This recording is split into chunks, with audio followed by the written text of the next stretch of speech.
Good morning, my friends, and welcome to the 10-minute book talk, where three best-selling authors talk all things bookish with you for 10 short and sweet minutes every week. I am joined today, as we always are, with my friends Rachel Linden, Katherine Reay, and today we are also joined by Susan Zurenda, who has a new book out called The Girl from the Red Rose Motel. I just finished it. Congratulations, Susan. Is this your second book, right? It's the second book. Bells for Eli. This book is from Mercer Press, and it is really a very engaging story. But can you just tell us a little bit about your book and give us your elevator pitch, Susan? Okay, and thank you so much, Rachel and Katherine and Marie, for having me on the 10-minute book talk. The Girl from the Red Rose Motel I was a long time, 33 years, English teacher. In the last 10 years, I taught in a public high school, and they turned out, I was in community college, but they turned out to be my favorite years. I had a very odd teaching life because I had the smartest, brightest, usually most well-off, where education was valued, 12th grade AP students, English AP students. And I had one class of reading strategies comprised of kids who had failed the exit exam to graduate. And I was charged with trying to get their reading skills up high enough to pass the exit exam.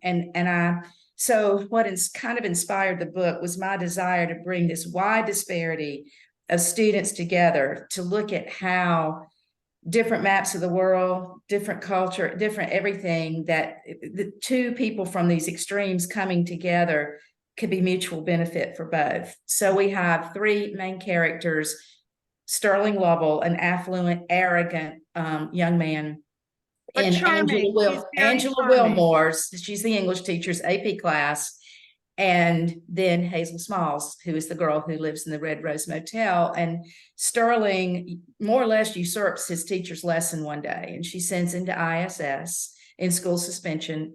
Never thought he'd see such a place. Not a boy like this. But there he meets Sterling, and their love story begins to take shape. And each helps the other. And then Angela Wilmore, their teacher, has a story arc too. I tell people there are two experiences in this book based on my teaching life. One is not that I had an affair with the divorce principal. That's her character. But anyway, she has her story arc, and these three lives get tremendously entwined. Everybody benefits, but Hazel really benefits and makes a life-changing, bold decision that is unbelievable at the end. Yes. Well, I tell you, I had the first question, and I wanted to talk about the inspiration of the book, but you just did a beautiful job.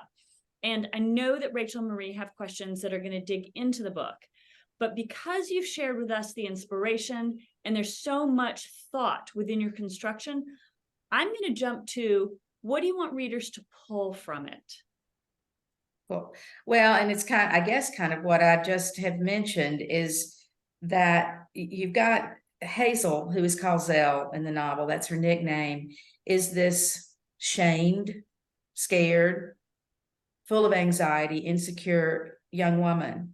And I hope that people can see, through help from others, through having her life opened up to other maps of the world, building self-esteem, can create amazing outcomes. She's always had a sweet and determined spirit. You got to have that to start with. You've got to want to get out of poverty, but to look at how differences, things you would never imagine, can lead you into a new life. That's one of the things. And there are all kinds of subjects that I think are important. Public school teaching, I'm talking about that in places I go.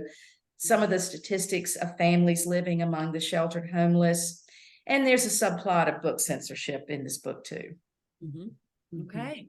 I want to touch on what you just mentioned about, and I'm so fascinated by that term, sheltered homeless, because I'm in the Pacific Northwest, and there is a cost of housing is incredibly high, and so there are it's a huge problem of families with children who are in school and the children don't have a permanent address. They often are sheltered homeless. Sometimes they're just living in their cars. So how did you come to write about that? What about that aspect was really on your heart? I really only know definitively of one student who lived in a motel because I broke the rules and took him home one afternoon after school. And that was years ago. And I was so shocked by it.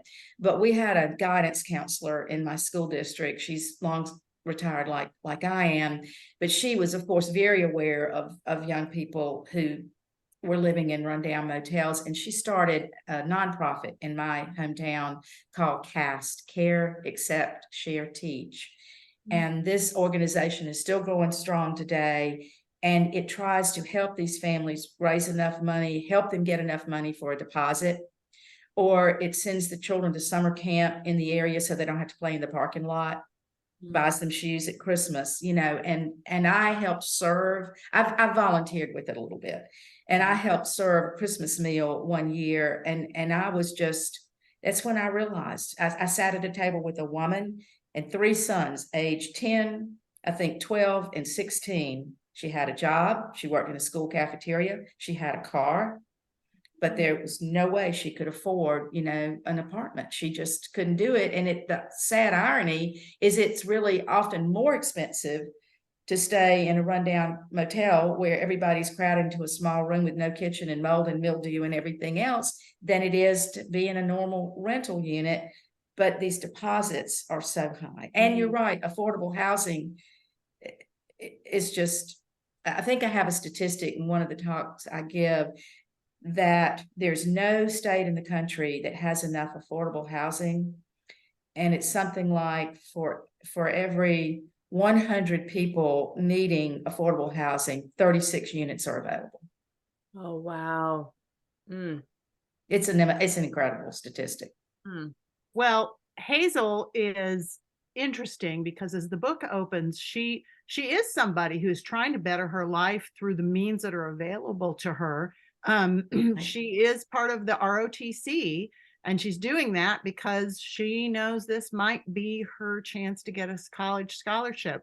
So there's this core of her that's pretty tough, but at the same time, existing in the two parts is a girl who feels very insecure, knows that she has not had, the chances that other people do. But and I'm just talking now. I don't even know if there's a question in here. But that's good. That's great. I'm enjoying it. I'm talking, guys. Marie's gone to preaching. I'm preaching. So at the very end, she is not a victim. She takes control of her circumstances. And so that's a great way to put it.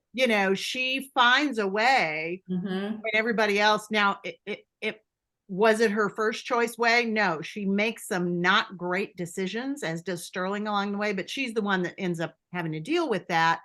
And she finds a way forward that is hopeful. It gives you hope that she has a future ahead of her. And I love that strong stuff. So I love that part. But as an English teacher, I was wondering, there were some strong kind of Romeo and Juliet themes coming through this book, two star-crossed lovers. I mean, as a teacher, were there books and themes that were influencing you from your many years teaching English and English literature that came through? I mean, that's a really great question. I had not even realized until an interviewer asked me a question. I think it was the Southern Review of Books, and said, why are you drawn to writing about forbidden love?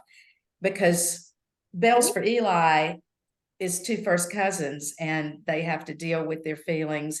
And then I have the teacher and the principal, and then I have Sterling and Hazel, who would never normally meet. And I started thinking about it, and I thought, oh, why do I do that? I don't know, except that I think there's something in me, and I guess it's the romantic in me that wants to believe that love does have the capacity to help people overcome seemingly insurmountable obstacles. And I'm trying to think, of novels that maybe I taught. I mean, I loved Pride and Prejudice.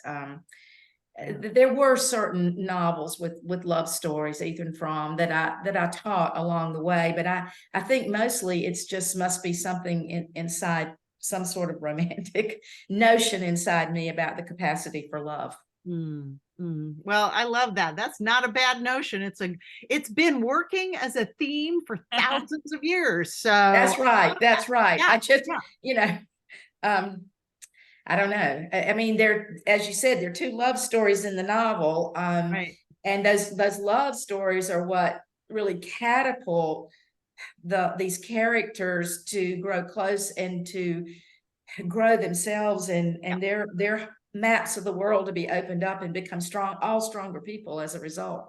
No, it's true. It's true. Even if the love doesn't work out, they are better people for it. So I love that aspect of this. Well, as always, our time has gone much too short. Listen, Susan, first of all, thank you for joining us. But as we're getting ready to wrap up today, please tell us what is bringing you joy today.